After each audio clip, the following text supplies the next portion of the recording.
Hello and welcome. I've been up all night watching the Final Destination series of 5 movies. On to the first of the sequels now. Is this a complete car wreck or more like a slow drowning? Spoilers ahead. Alright.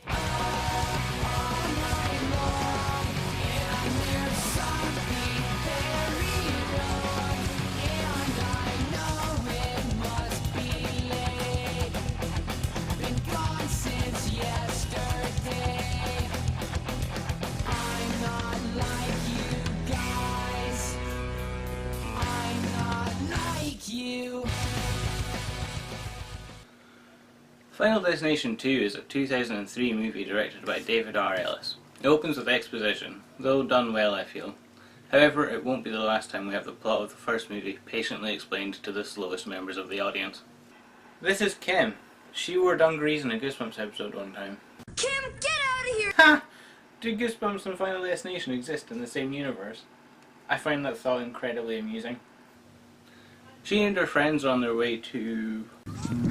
Fix-a-flat, road flare, sunblock, mace. Condoms, whips, chains. a fetish ball in Daytona. All sorts of hilarious things are happening on the road. This guy is drinking the beer he's transporting, this kid is threatening them. Kim's friend throws a lit fag out the window, causing this woman's death. I'm sure that this is some sort of metaphor for life passing you by, but it's very subtle. Dude, look at those titties! The other characters on the road include Lotto winner Evan, businesswoman Kat, Nora and her son Tim, stoner Rory, teacher Eugene, and Officer Burke, whose name is Thomas according to Wikipedia. Also featured is red herring Isabella, but she's pregnant, and pregnant women don't die in horror movies unless the parasite inside them decides they should die. Shaken by the premonition, Kim decides to park her car on the freeway to stop the others getting on. Given that in a couple of minutes a truck crashes into this car, I'm really not sure where she parked. Like, if she stopped actually in the road, why wouldn't other cars have to go around or have crashed into them before then? Anyway, Kim and her friends died last in her premonition, so in the sequel they're first to die. Something about death tying together loose ends, but Burke intervenes and saves Kim. This means they love each other now.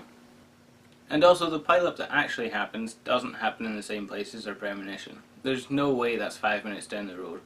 What causes the chain on the logs to snap early? And actually, without the others on the road, wouldn't there be less shit exploding hilariously all over the place? In trying to make the opening more of an event, the writers invited a lot more questions. Don't get me wrong, it's still pretty cool and it has at least some logic to it, but it's not as tight as the plane exploding. Despite death tying together his loose ends, the whole movie leaves a few things open-ended like this. And just to ruin your fun some more, these logs wouldn't bounce. They're too dense. Sorry. So everyone that died in the premonition is taken back to the police station. I'm really not sure why. I guess maybe they're witnesses? Well, anyway, it's mostly just so they can be told the backstory of Flight 180, and all the shit we as the audience already know. At least it's delivered well. You know, some people even said that death itself was stalking them, hunting each one down, until they were all dead. Please. There's a brief scene where Kim thinks she's a witch, and then the movie gets bored and starts killing people. This is Evan. He's spending his little money on product placement. He throws some leftovers out of the window. Wait, why did he have the frying pan on the table? Was he eating directly out of the pan last night? Like, wouldn't that burn the table? While trying to retrieve a ring from the sink and succeeding on setting his apartment on fire, we get a bunch of different voice messages. Hey, Evan. It's Tawny. Sorry I haven't called. Hey, listen, I heard about your lottery win. Because women are whores, am I right? Anyway, as he runs away from the fire, Death decides to shut his windows, and then holds them shut, presumably sticking his tongue out and going narny narny nar nar. So everyone breaks out and goes down the fire escape. He slips on the food that he threw out earlier and the ladder falls. Then it stops. Then it falls again, killing him. What a loss.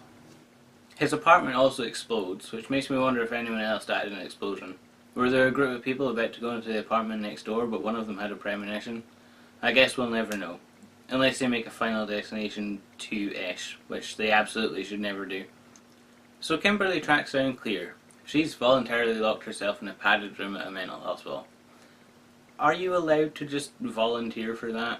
Surely if you volunteer and are then found to be mentally unwell, then it stops being a voluntary stay.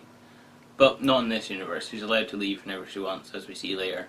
At the request of the patient, you'll relinquish any sharp objects, such as nail files, pencils, pens, safety pins, bobby pins, your necklace, matches, lighters, belts, belt buckles, earrings, hair clips, glasses, shoelaces, paper clips, watches, money clip, pocket knives, food, drinks, keys, cell phone. You have a cell phone on you? Poisons, pills, medications. Right, and let me see your nails. Good. And yet, she dyed her hair. They talk for a bit and it's revealed that Alex got killed by a falling brick to the face. I think they should have gone with the tetanus, frankly. Also, I'm sure the newspaper article says that this happened in Edinburgh, meaning that Clear either had to get on a plane or a boat back to the US, probably risking the lives of everyone she travels with. Unless it's some other Edinburgh. I guess there could be others. And actually, even if she drove there, it's not the most fail-safe way of travelling either. What are those pigeons doing there? Pigeons are scary. These pigeons are invincible and scary. Look, they're dive bombing the glass and not breaking their necks. This demon pigeon even breaks through. It's almost like a horror movie. To be fair, this whole scene with Tim at the dentist is done really well. There's a playfulness to it, and it has the best joke in the movie. If he gives me the gas and I wake up with my pants unbuttoned, we ain't paying. So outside the Ellis building, Kimberly runs at Tim and Nora, screaming about the demon pigeons, and Tim bravely marches into the flock to scare them away, causing a £600 glass pane to be dropped on him. The pigeons won this round. Clear has a change of heart and walks out of the mental hospital. She takes Kim and Burke to see the mortician from last time. He gleefully mutilates Evan's corpse and tells them that only new life can defeat death. We don't see him now until the 5th film. So the gang all meet up in Officer Burke's wanky apartment. I thought New York cops were like notoriously underpaid. They explain the story again. I watched the commentary with the writers and was shocked to learn that they actually cut exposition out. Eugene, the movie version of a skeptic, thinks this is all a bunch of bullshit. I just think it's a bunch of bullshit. But they scare Nora enough that she gets molested in a lift and decapitated. You know, I can't help but wonder if she'd have been better off without these crazy people. If they hadn't phoned her, she'd never had to bend down to get the phone and get her hair stuck in the hooks.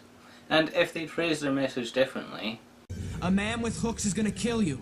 she might not have panicked so much. Wouldn't have hurt to approach Tim with more caution either. Eugene decides to take control of his life by killing himself. Hey, you know. Oh, my nerves! Oh my god. You in there, Ah!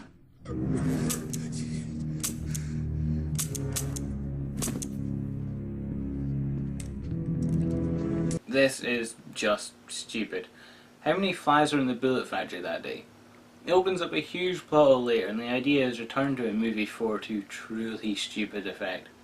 Just after this, they all get in a car together, and we get the point of the sequel, the ripple effect. How everyone in the sequel previously avoided an earlier death because of the people who died in the first movie never died in the plane crash.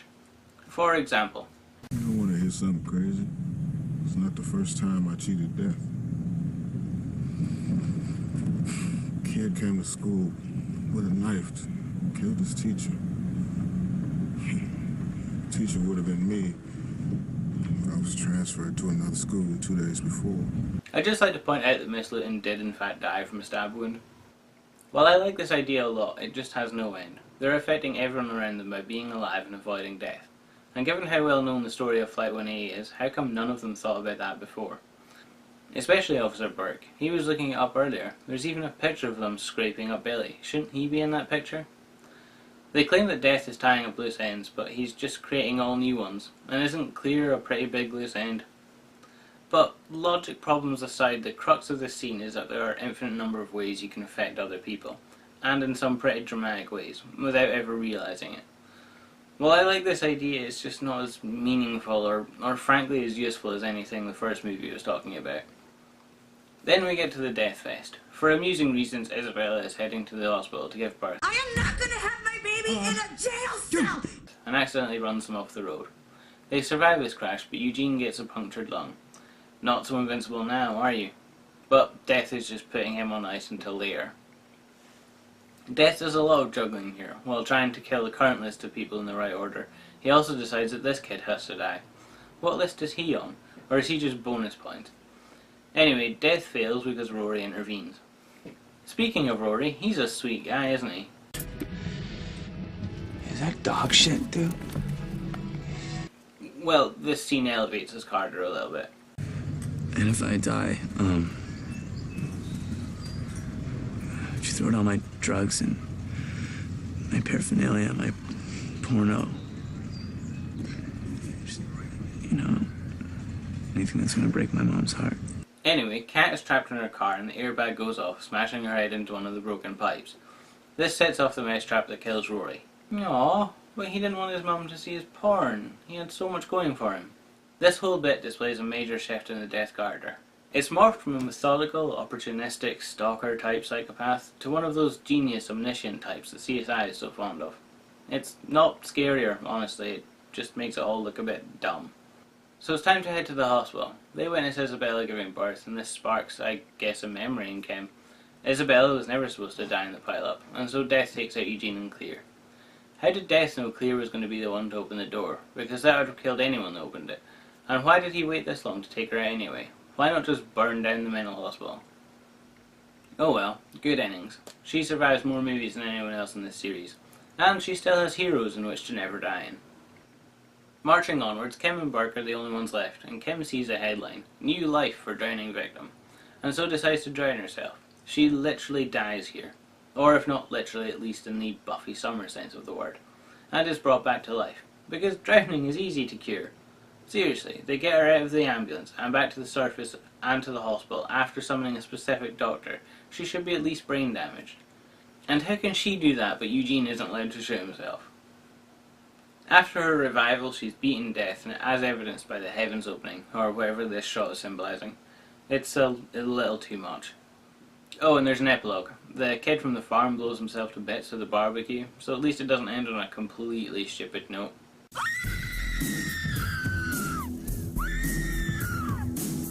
I'm torn on this movie. It's got some really good ideas and some stupid ones that are sold by acting that's much better than it needs to be. Seriously, the actors bring way more to their characters than the writing does.